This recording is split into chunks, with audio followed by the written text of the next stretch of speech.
মিয়ানমারের রাখাইন রাজ্যে এখনও চলছে সংঘাত সহিংসতা। এতে রোহিঙ্গা শরণার্থীদের ভাগ্য আরও অনিশ্চয়তার মধ্যে পড়েছে। এর মধ্যে নতুন করে চ্যালেঞ্জ তৈরি করেছে আরাকান আর্মির রোহিঙ্গা শব্দ নিষিদ্ধের ঘোষণা। এতে করে বাংলাদেশে বসবাসরত রোহিঙ্গারা আরও বিপাকে পড়বে। বিশেষজ্ঞরা বলছেন, এই সিদ্ধান্ত স্পষ্টতই রোহিঙ্গাদের স্বীকৃতির পথ আরও কঠিন করে তুলবে, একই সঙ্গে তাদের প্রত্যাবাসন প্রক্রিয়াকে বাধাগ্রস্ত করবে।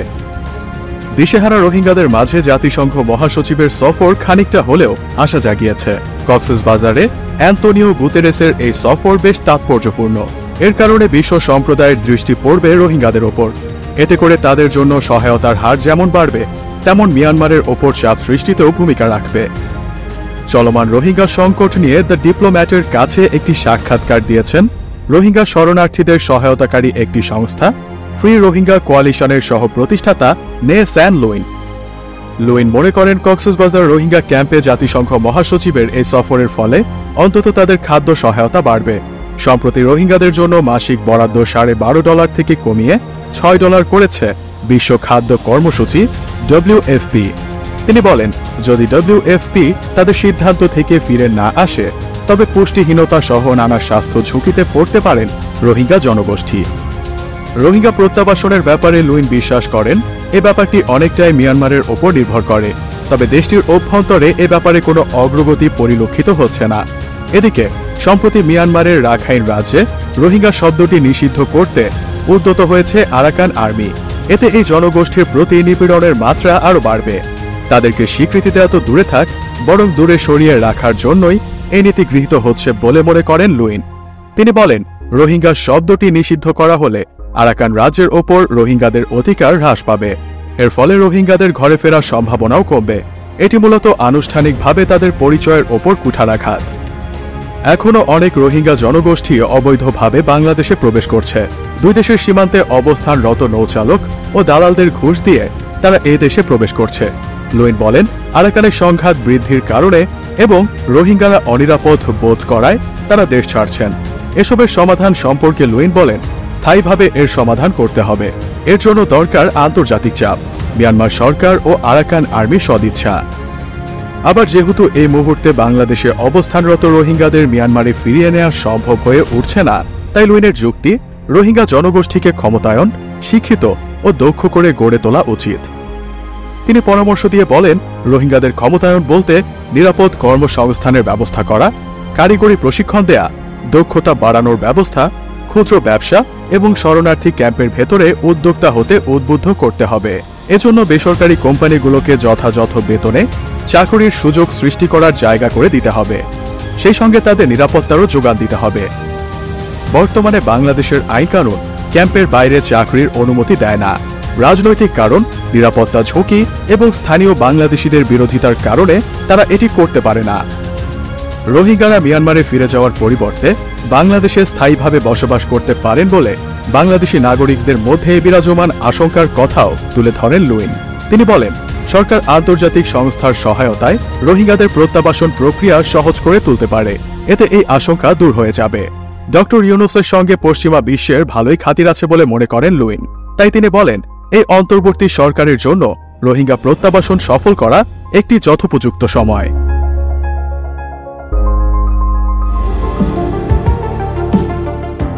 আবারও নিজের নৃশংস রূপ নিয়ে হাজির হয়েছে বেনিয়ামিন নেতানিয়াহু ও তার সামরিক বাহিনী। অল্প কিছুদিন সহিংসতা স্থগিত থাকলেও দখলদার ইসরায়েলি বাহিনী আবারও গাজায় হত্যাযজ্ঞ শুরু করেছে। মাত্র এক রাতেই ফিলিস্তিনের গাজায় দখলদার ইসরায়েলের চালানো হামলায় নিহত হয়েছেন 4 শতাধিক মানুষ, আহত হয়েছেন আরও শত শত ফিলিস্তিনি। এছাড়া হামলায় ধসে পড়া ভবনের নিচে আরও অনেক মানুষ আটকে আছেন এখনো।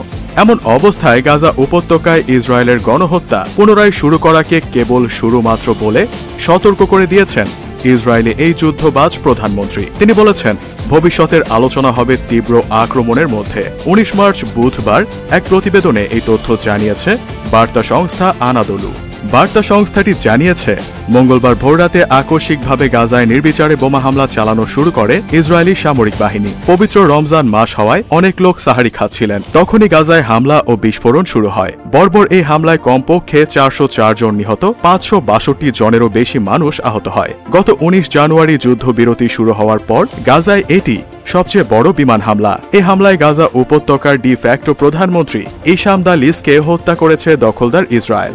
গাজায় তার পদবি হল সরকারের কর্মকাণ্ড পর্যবেক্ষণ কমিটির প্রধান, যা প্রধানমন্ত্রীর সমপর্যায়ের পদ বলে জানিয়েছে ইসরায়েলি সংবাদ মাধ্যম টাইমস অফ ইসরায়েল। ইসরায়েলের সরকারি সম্প্রচার মাধ্যমে সম্প্রচারিত এক টেলিভিশন ভাষণে প্রধানমন্ত্রী বেনিয়ামিন নেতানিয়াহু দাবি করেন, আমরা যুদ্ধবিরতি কয়েক সপ্তাহের জন্য বাড়িয়েছিলাম, যদিও বিনিময়ে আমরা জিম্মিদের ফেরত পাইনি।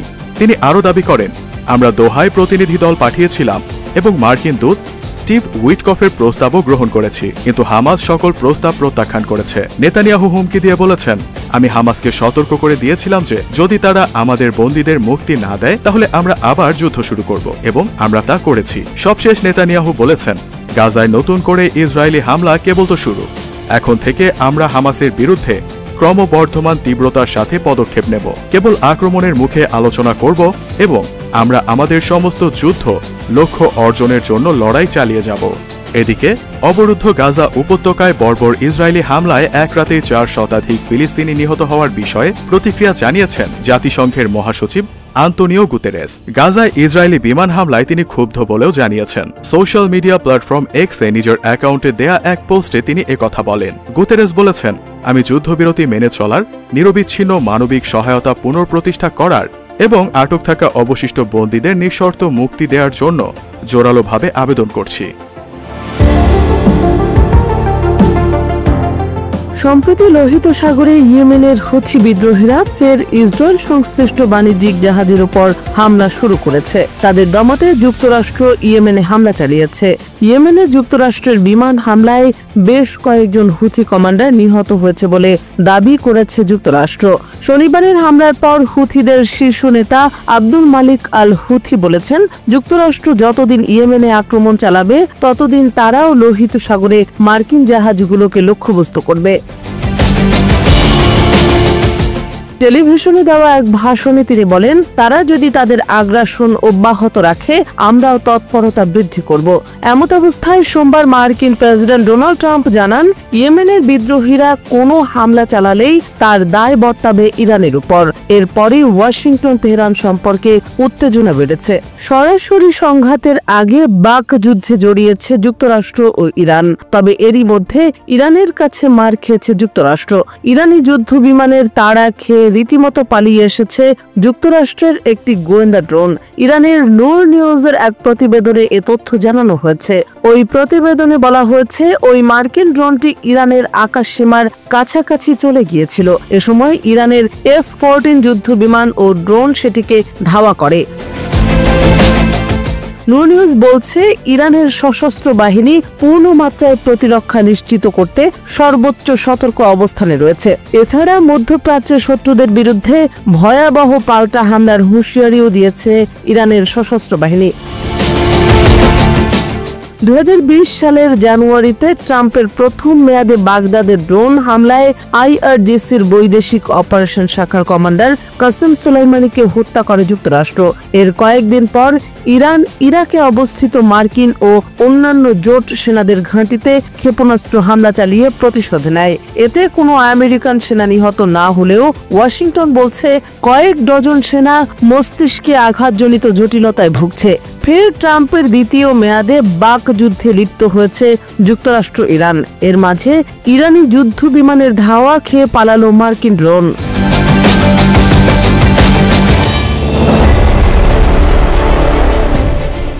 গাজায় এখনো যুদ্ধ চলমান। এর মাঝে গত বছর আনুষ্ঠানিকভাবে ফিলিস্তিনকে স্বাধীন রাষ্ট্রের স্বীকৃতি দিয়েছে স্পেন, নরওয়ে ও আয়ারল্যান্ড। এরপর এবছর ব্রিটিশ সরকার যেন ফিলিস্তিনকে একটি স্বাধীন রাষ্ট্র হিসেবে স্বীকৃতি দেয় সেই আহ্বান জানিয়েছেন সাবেক কনজারভেটিভ এমপি ও উইনস্টন চার্চিলের নাতি লর্ড নিকোলাস সোয়ামস। 18 মার্চ মঙ্গলবার এক প্রতিবেদনে এ খবর দিয়েছে মিডল ইস্ট আই। শুক্রবার হাউস অব লর্ডসে একটি বিলের পক্ষে বক্তব্য রাখতে গিয়ে সোয়ামস বলেন, 1967 সালের সীমারেখার ভিত্তিতে ফিলিস্তিন রাষ্ট্রকে স্বীকৃতি দেওয়া হবে আন্তর্জাতিক আইনের প্রতি ব্রিটেনের অঙ্গীকার, দ্বিরাষ্ট্রীয় সমাধানের প্রতি সমর্থন এবং ফিলিস্তিনের আত্মনিয়ন্ত্রণ অধিকারের প্রতি শ্রদ্ধার প্রতিফলন। ৭৭ বছর বয়সী এই রাজনীতিবিদের অবস্থান কনজারভেটিভ নেতৃত্বের সঙ্গে সম্পূর্ণ বিপরীত। তবে লেবার পার্টিও আনুষ্ঠানিকভাবে ফিলিস্তিন রাষ্ট্রের পক্ষে থাকলেও তারা বলছে সঠিক সময়ে স্বীকৃতি দেওয়া হবে, একতরফাভাবে নয়। এদিকে বৃহস্পতিবার রাতে দ্য ব্রিটেন প্যালেস্টাইন প্রজেক্ট নামে একটি সংগঠনের সংসদীয় উদ্বোধনী অনুষ্ঠানে কনজারভেটিভ নেতা সোয়ামস বলেন, ফিলিস্তিনকে স্বীকৃতি দেওয়া নৈতিকভাবে সঠিক এবং এটি আমাদের জাতীয় স্বার্থের সঙ্গেও সঙ্গতিপূর্ণ। তার ভাষায়, এই স্বীকৃতি মধ্যপ্রাচ্যের সংঘাত নিরসনে গুরুত্বপূর্ণ ভূমিকা রাখতে পারে। তিনি বলেন, দ্বিরাষ্ট্রীয় সমাধান যখন ধ্বংসের মুখে এবং শান্তি আলোচনা স্থগিত, তখন যুক্তরাজ্যের স্বীকৃতি কূটনীতিকে সক্রিয় করতে পারে এবং স্পষ্ট বার্তা দিতে পারে যে চলমান পরিস্থিতি একেবারেই অগ্রহণযোগ্য। তিনি আরও বলেন, ব্রিটেনকে তার কূটনৈতিক প্রভাব কাজে লাগাতে হবে এবং বহু প্রতীক্ষিত ফিলিস্তিন রাষ্ট্র প্রতিষ্ঠার জন্য সহযোগিতা করতে হবে। আবার ব্রিটেনের জাতিসংঘে ফিলিস্তিনের পূর্ণ সদস্যপদের বিরোধিতা করা ভুল ছিল বলে মনে করেন সোয়ামস। তিনি বলেন, এটি নীতিগতভাবে ভুল হয়েছে এবং এটি মধ্যপ্রাচ্যে ব্রিটেনের বিশ্বাসযোগ্যতা ও প্রভাবকে ক্ষুণ্ণ করেছে। তিনি ব্রিটেনের ঐতিহাসিক ভূমিকা উল্লেখ করে বলেন, এটি দেশের জন্য এক বিশেষ দায়বদ্ধতা সৃষ্টি করেছে। তার ভাষায়, ব্রিটেন ছিল ইসরায়েলের জন্মের ধাত্রী। উল্লেখ্য যে 1917 সালের 2 নভেম্বর প্রকাশিত বালফোর ঘোষণা অনুযায়ী ব্রিটিশ সরকার ফিলিস্তিনে ইহুদিদের জন্য একটি জাতীয় আবাসভূমি গঠনের প্রতিশ্রুতি দেয়। তবে শর্ত ছিল ফিলিস্তিনের মুসলিম সম্প্রদায়ের নাগরিক ও ধর্মীয় অধিকার ক্ষুণ্ণ করা যাবে না। সোয়ামস উল্লেখ করেন, তার দাদা উইনস্টন চার্চিল উপনিবেশ বিষয়ক সচিব থাকাকালে এই ঘোষণা বাস্তবায়নের দায়িত্ব পান। পরে তিনি প্রধানমন্ত্রী থাকাকালেও ইসরায়েল রাষ্ট্র প্রতিষ্ঠায় জোরালো সমর্থন দেন। কিন্তু এখন সোয়ামস মনে করেন বালফোর ঘোষণার এই অঙ্গীকার পূর্ণ হয়নি। তিনি বলেন, ফিলিস্তিনের জনগণের অধিকার রক্ষা করা হয়নি। এটি একটি ঐতিহাসিক অবিচার যা আমাদের ব্রিটিশদের মনে রাখা উচিত।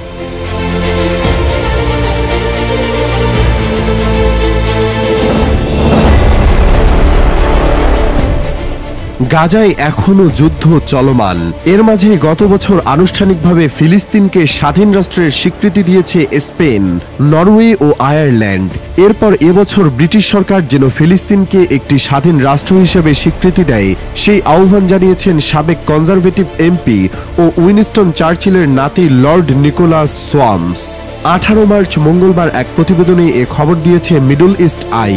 শুক্রবার হাউস অব লর্ডসে একটি বিলের পক্ষে বক্তব্য রাখতে গিয়ে সোয়ামস বলেন, 1967 সালের সীমারেখার ভিত্তিতে ফিলিস্তিন রাষ্ট্রকে স্বীকৃতি দেওয়া হবে আন্তর্জাতিক আইনের প্রতি ব্রিটেনের অঙ্গীকার, দ্বিরাষ্ট্রীয় সমাধানের প্রতি সমর্থন এবং ফিলিস্তিনের আত্মনিয়ন্ত্রণ অধিকারের প্রতি শ্রদ্ধার প্রতিফলন।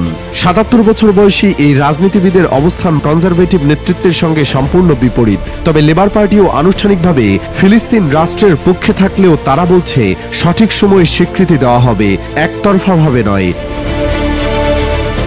এদিকে বৃহস্পতিবার রাতে দ্য ব্রিটেন প্যালেস্টাইন প্রজেক্ট নামে একটি সংগঠনের সংসদীয় উদ্বোধনী অনুষ্ঠানে কনজারভেটিভ নেতা সোয়ামস বলেন, ফিলিস্তিনকে স্বীকৃতি দেওয়া নৈতিকভাবে সঠিক এবং এটি আমাদের জাতীয় স্বার্থের সঙ্গেও সঙ্গতিপূর্ণ। তার ভাষায়, এই স্বীকৃতি মধ্যপ্রাচ্যের সংঘাত নিরসনে গুরুত্বপূর্ণ ভূমিকা রাখতে পারে। তিনি বলেন, দ্বিরাষ্ট্রীয় সমাধান যখন ধ্বংসের মুখে এবং শান্তি আলোচনা স্থগিত, তখন যুক্তরাজ্যের স্বীকৃতি কূটনীতিকে সক্রিয় করতে পারে এবং স্পষ্ট বার্তা দিতে পারে যে চলমান পরিস্থিতি একেবারেই অগ্রহণযোগ্য। তিনি আরও বলেন, ব্রিটেনকে তার কূটনৈতিক প্রভাব কাজে লাগাতে হবে এবং বহু প্রতীক্ষিত ফিলিস্তিন রাষ্ট্র প্রতিষ্ঠার জন্য সহযোগিতা করতে হবে। আবার ব্রিটেনের জাতিসংঘে ফিলিস্তিনের পূর্ণ সদস্যপদের বিরোধিতা করা ভুল ছিল বলে মনে করেন সোয়ামস। তিনি বলেন, এটি নীতিগতভাবে ভুল হয়েছে এবং এটি মধ্যপ্রাচ্যে ব্রিটেনের বিশ্বাসযোগ্যতা ও প্রভাবকে ক্ষুণ্ণ করেছে। তিনি ব্রিটেনের ঐতিহাসিক ভূমিকা উল্লেখ করে বলেন, এটি দেশের জন্য এক বিশেষ দায়বদ্ধতা সৃষ্টি করেছে। তার ভাষায়, ব্রিটেন ছিল ইসরায়েলের জন্মের ধাত্রী। উল্লেখ্য যে 1917 সালের 2 নভেম্বর প্রকাশিত বালফোর ঘোষণা অনুযায়ী ব্রিটিশ সরকার ফিলিস্তিনে ইহুদিদের জন্য একটি জাতীয় আবাসভূমি গঠনের প্রতিশ্রুতি দেয়। তবে শর্ত ছিল ফিলিস্তিনের মুসলিম সম্প্রদায়ের নাগরিক ও ধর্মীয় অধিকার ক্ষুণ্ণ করা যাবে না। সোয়ামস উল্লেখ করেন, তার দাদা উইনস্টন চার্চিল উপনিবেশ বিষয়ক সচিব থাকাকালে এই ঘোষণা বাস্তবায়নের দায়িত্ব পান। পরে তিনি প্রধানমন্ত্রী থাকাকালেও ইসরায়েল রাষ্ট্র প্রতিষ্ঠায় জোরালো সমর্থন দেন। কিন্তু এখন সোয়ামস মনে করেন বালফোর ঘোষণার এই অঙ্গীকার পূর্ণ হয়নি। তিনি বলেন, ফিলিস্তিনের জনগণের অধিকার রক্ষা করা হয়নি। এটি একটি ঐতিহাসিক অবিচার যা আমাদের ব্রিটিশদের মনে রাখা উচিত।